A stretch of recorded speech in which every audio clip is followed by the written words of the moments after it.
Being a beginner filmmaker is hard. Rather, being a beginner at anything is hard. But if I had one suggestion to make the journey a little bit easier, it would be to film absolutely everything. That's it.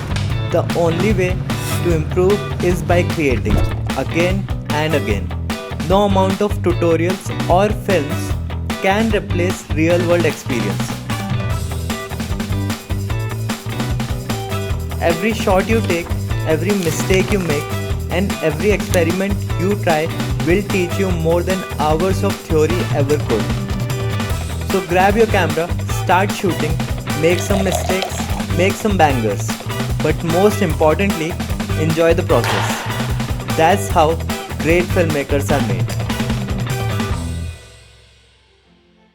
But before you think about pressing that shoot button, you need to plan your shoot. And the best way to do that is by creating a short list or storyboard. If you plan your shoot, you will be able to tell a better story and it will make your life so much easier while editing. And of course, it will save you time and keep you organized. Whenever I feel stuck, I use a simple short list template for a quick list of key shots I need to capture. So this is the short template that I use. It consists of 3 base shots along with 1 additional shot. First, wide shot. Its purpose is to establish the scene and shows the character's relationship with their surrounding. Think of this as your starting point. A wide shot captures everything in the frame and gives viewers an idea of where the action is happening. It sets the stage and provides context. For example, let's say you're filming a vlog where you're about to start cooking. Start with a shot of you entering the kitchen so the audience knows where you are before you start cooking. Wide shot captures a large portion of the scene, giving the audience environmental context. Wide shot also allows flexibility in subject placement using the rule of thirds. Second is medium shot. A medium shot brings the focus closer but still keeps some background in view. It's the perfect balance between a wide shot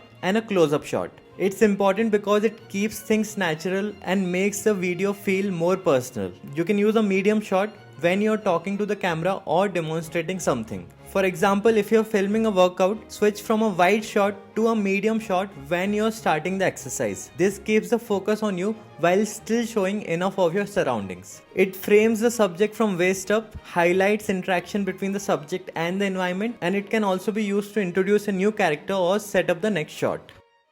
Third, close-up shot.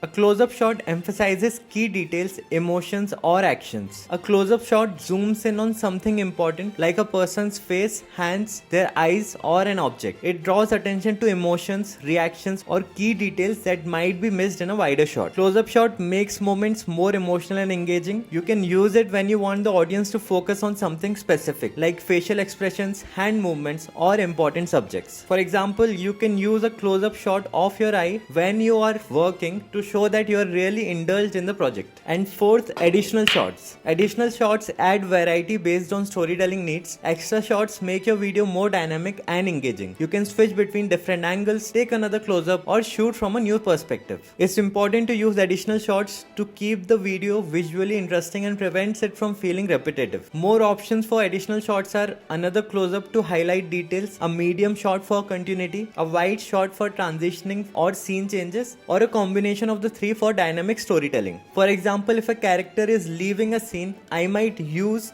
a wide shot to establish their departure and another wide shot of the next location to introduce a new setting. Another example, if you're filming a workout video, you can switch between front, side, and extreme close-up shots to make it more engaging instead of keeping the same angle throughout. This shortlist is my go-to template whenever I need creative ideas. Now, if you want to take the planning to another level, you can also create a storyboard. A storyboard is basically a visual representation of the scene. It's used to create an idea of what the complete scene will look like. And the best place to create a storyboard is Canva. You can use its free version and templates, and in just few clicks you'll be able to create a storyboard. You can easily customize frames, add text and visuals without any design skills. Now once the planning is done, now let's talk about the right camera and settings to use. So you don't need any fancy camera or equipment to get started. These days smartphones are good enough to get great videos. But of course, if you're someone who has budget for a camera, you can also invest in a DSLR camera or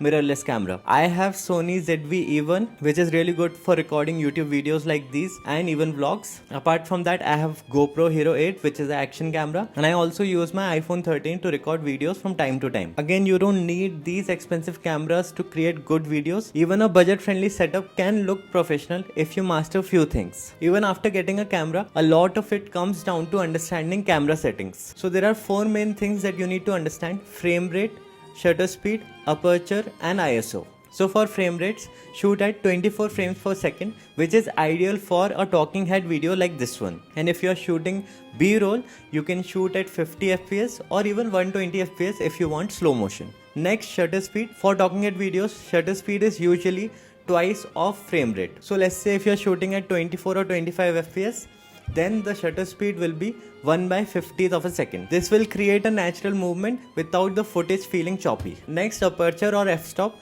If your camera allows you to change the aperture, try to go as low as possible. So you want to set it between 1.8 to 2.8. So this will keep your subject in focus. It's good to create that cinematic blurry background. And fourth, ISO. You want to keep your ISO as low as possible. The more you increase the ISO, the more noise you will see in the video. So I usually like to set it at 100. So keep it simple. Initially these settings might sound a lot. Once you get used to it, it will become second nature. And make sure you don't shoot in automatic mode. Make sure your camera is set to manual mode, and every time you shoot, you change these settings. That's how you will learn. Second, we'll talk about lighting for a cinematic look. Lighting can make or break your video.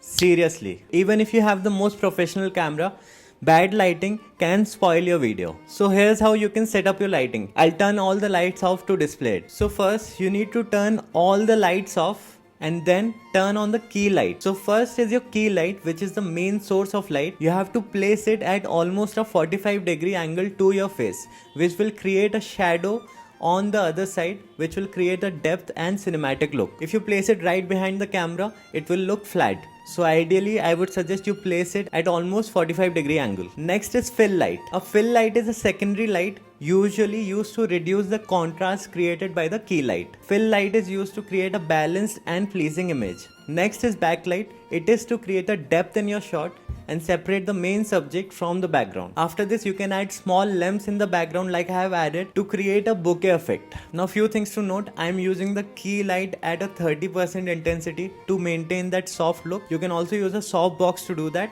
and if you don't have it, you can move your key light towards a white wall and that will soften the light. Apart from this, if you want a more dramatic and professional look, you can film the dark side, which is basically the shadow side. This adds depth and gives a more cinematic, moody effect instead of a flat or overly bright look. And again, you don't need to spend a lot of amount on fancy lights. A simple 3 light setup that I have shown you will be more than enough. Lighting is very important, so make sure you get the basics right and your videos will instantly start to look better. Next, let's talk about composition and framing. How you position yourself in a frame can completely change the look and feel of the video. A well-framed shot looks professional, draws in your audience and keeps them engaged. So here are few composition techniques. First is rule of thirds. Instead of putting yourself right in the middle of the frame, try shifting slightly to the left or right. Imagine your screen is divided into 3 grids. Position your face along one of the vertical lines. This makes your shot look more natural and balanced. Most camera and smartphones even have a grid settings to help with this. Second, create depth. Don't stand close to a wall. If you stand close to a plain wall, your video can look flat and lifeless.